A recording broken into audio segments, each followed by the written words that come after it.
Assalamu alaikum warahmatullahi wabarakatuh. Jirtu ijoollee Oromoo nagaa fayyaa keessanii har'a waan tokko isinitti argisiisa waan cimaa waan isin fayyadu wayiiti. Ani kanaan dura taphadheen ture geemii kana jechuudha. Irraayis maallaqa argadheen jira galaa doolaara 10 jechuudha. So amma isin argisiisa jechuudha. Kan hin banee ammuma reefuma tana kilaab kiliip jettu jechuudha. Kiliip yeroo jettu isa kana isinii fidaa jechuudha. So ani daawunloodii godhadhee waan jiruufi daawunloodii godhattu jechuudha Play Store keessa dhuftanii jechuudha. So ani banadhee waan hin jiruuf qaxxitama gara mana kiyyaa na fidee jechuudha. Inni guddaan jechuudha viidiyoowwan argaa jirtan kana viidiyoowwan kana laaluudhaan maallaqa kan isinii kafaluu jechuudha. Haala argaa jirtan kana viidiyoowwan kana erga bantanii haala kanaan ni lakkaa jechuudha. Yoo argaa jiraattan amma coinii torbanaaf kennee jira. Connectioning kee baay'ee dadhabaadha dhiifamooli. So connectioning kee waan dadhabaa ta'eef viidiyoon kun haga deemee masmarri asitti argitan kun masmarri kun iddoo kana dhufu adadumaan maallaqa isiniif lakkaa deemaa jechuudha. So haaluma salphaa ta'een maallaqa argatuu ni dandeessu jechuudha. Viidiyoowwan baay'eetu jira. Viidiyoo yoo hojii qabaattanillee viidiyoo irra guddaa laaltanii ka sa'aatii dheeraa ka daqiiqaa 30 bantanii bilbila keessan lafa keettanii hojii hojjetuu ni dandeessu jechuudha. Inni maallaqa isiniif lakkaawaa jechuudha. Coinii anama coinii 3239 qabaa doolaara 1 fi saantima 76 qabaa jechuudha. So amma eessa dhayna geengoo kana bira dhufna jechuudha. Ispeengoo isa kana kunillee sa'a 24 keessatti yeroo 4 isinii kenna jechuudha. Chaansii 4 Ispeenii kana godhuudhaan haala kanaan taphattu jechuudha. Akkuma argaa jirtan coinii 200 naaf kennee jira. Reef hagam ture amma kinoo 200 dabalatee jira jechuudha. Haala kanaan Ispeenii godhuudhaan haala salphaan taphachuu dandeessu. Akkuma argaa jirtan saantiba 5 naaf kennee jira doolaara. Haaluma kanaan jechuudha haga dhumaa haala kana ibsan ta'ee jira jechuudha. Sa'aatii keessan eeggachuudhaan haala kanaan haala salphaan taphatuu ni dandeessu. Waxiiwwan wantoota isinirraa fi wantoota adda addaa ofirraa hir'isuu ni dandeessu jechuudha.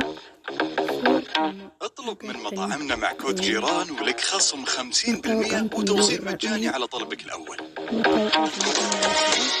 Adada mattaawaqaan kun dhumuun duubatti deebitanii ammallee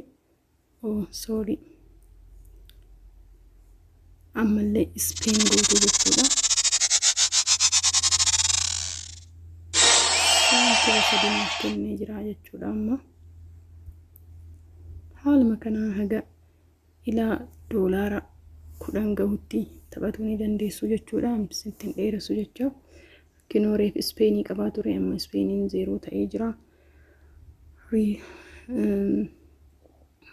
Eessa dhuftuu amma fakkeenyaaf as keessatti sanduuqa kana keessatti yoo isinii kenne jechuudha. Adada viidiyoo laaltanii sanduuqa isinii kenna. Sanduuqa kana haala kanaan banuudhaan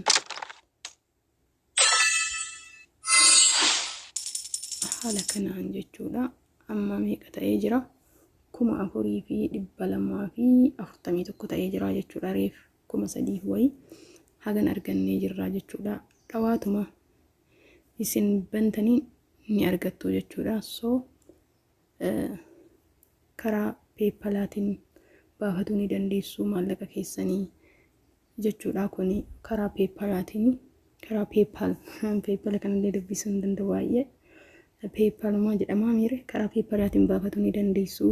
Yookaan itti aanu immoo karaa bilbilaatiin jechuudha. Karaa nimbira karaa mobaayilii keessaniitiin karaa gift kaardiitiin baafatuu ni dandeettanii. Duraan gift kaardii kanan qabu ture karaa PayPalaatii fi karaa bilbilaa qofaan ture. Amma garuu gift kaardillee fidee jira jechuudha. So karaa lakkoofsa bilbilaa keessan biyya barbaadan Itoophiyaa waan namaaf erguu barbaadan guuttuu jechuudha.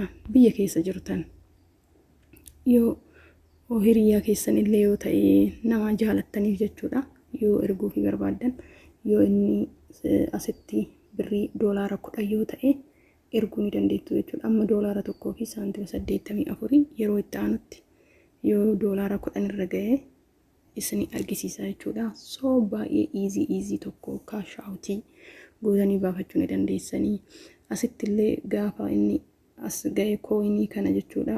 Gaafa haga kana ga'e doolaara 2 isinii kenna. Daayimandiin kun illee gaafa kana ga'e doolaara 2 isinii kenna jechuudha. Baay'ee easy tokko geemiiwwan baay'ee qaba jechuudha. So ammallee waan kennee jira gubbaanii. So haaluma kanaan taphatuu ni dandeessu jechuudha. Baay'ee easy dha isiniin jedha. Baay'ee easy tokko. So haala kanaan taphatuu ni dandeessu jechuudha. Haaluma salphaan waan baay'ee ulfaatu miti. Karaa irra caalaa jechuudha kan maallaqa isiniif kennu viidiyoowwan kana yoo ilaaltanii jechuudha. Viidiyoo dirqama bira teettanii daawwatu miti. Bantanii bicha yeroo hojii keessanii banatti dhiistanii deemuu ni dandeessu jechuudha.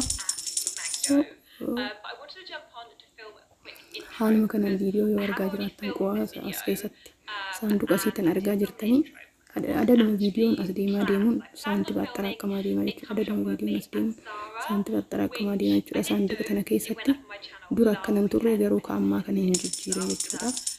Keessattuu gizee waggaan haarofni dhufu gizee kirismasii jechuudha.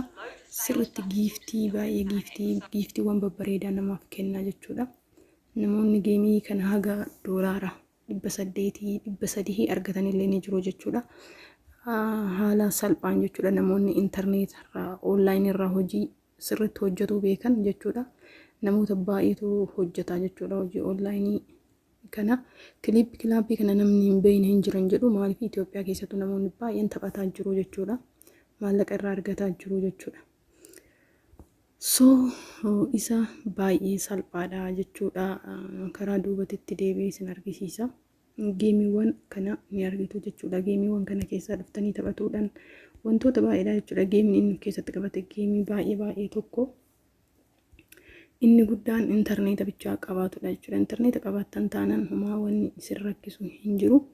Haala barbaaddaniin taphatuu ni dandeessu jechuudha. So baay'ee easy tokko jechuudha. Yoo qabaattan koodii jechuudha. Koodii ID isaa kana ammasitti argaa jirtan kana wannoo godhuudhaan galchuudhaan yoo koodii nama kilaabii kana taphate yoo argitan yookiin YouTube irra deemtanii suquudhaan yoo galchitan koodii jechuudha. Doolaara 1 natsaa isinii kenna jechuudha. Yookiin doolaara 2 isinii kennuu danda'a. Sun akkuma chaansii keessaniiti jechuudha. So baay'ee easy tokko taphadhaa irraa faayidaa argattu. Guyyaatti doolaara 10 argattan jechuun waan xiqqaa miti doolaarri 10. Yeroo ammaa doolaarri dabalee jira. Haaluma kanaan waan interneeta qabdaniif jecha bilbila keessa yoo hojii hojjettan illee banaatti dhiiftanii akkuma reessiniin jedhe dhiiftanii biraa deemuu ni dandeessu jechuudha. Baay'ee easy tokko. So waan dhageeffattanii baay'ee galatooma. Geemiin birallee hin jira jechuudha. Hojiiwwan online irraa akkaataa itti hojjetanii fidanii jechuudha. Keessattuu mucaan Eelsaan tokko baay'ee hojii online irraa kana baay'ee irratti xiyyeeffatee viidiyoo baay'ee hojjetee jira. Anuu isuma irraa hin fudhadhee jechuudha. Yeroo dheeraa ittiin taphadhee jira. Garoon irratti xiyyeeffadhee hin taphanne haguma taphadhe sanittuu garuu naaf kennee jira jechuudha. Doolaara 10 karaa rasiidatitti deebisee jechuudha. Karaa kaardiititti deebisee fudhadheen jira isiniin jedha. Yoo ergitanillee jechuudha maallaqa keessan sa'a 24 keessatti jechuudha. Kan isin bira ga'u waan das nama jedhu karaa peepalaatinu sa'a 24 keessatti jechuudha. Karaa bilbilaatiin immoo yoo argitan karaa kaardiitiin jechuudha. Sa'a muraasa keessatti akka sa'a 6 sa'a 3tti isin bira ga'a jechuudha. Sa'a 3 immoo akkamitti nu bira ga'e akkuma chaansitii jechuudha. So baay'ee das nama jedha jechuudha. Isuma dhugaa taphadhaan isiniin jedha. Baay'ee irraa gammaddu. So haala kanaan jechuudha. Doolaara 15, doolaara 30, doolaara 50, doolaara 40, doolaara 20 baafatu ni dandeettu jechuudha karaa peepala keessaniitiin. So waan baay'ee das nama jedhu jechuudha. Galatooma waan dhageeffattaniif horaa bulaa. YouTube kiyya kanammoo share naaf godhaa, subscribe naaf godhaa. Please ijoollee Oromoo na bira dhaabbadhaa na jajjabeessaa isiniin jedha. Gara fuulduraatti hojii baay'ee nama hawwatu waan waliin hojjennuuf na jajjabeessaa. Ijoollee Oromoo hundumaa jajjabeessaa nu bira dhaabbadhaa isiniin jedha. Galatooma horaa bulaa.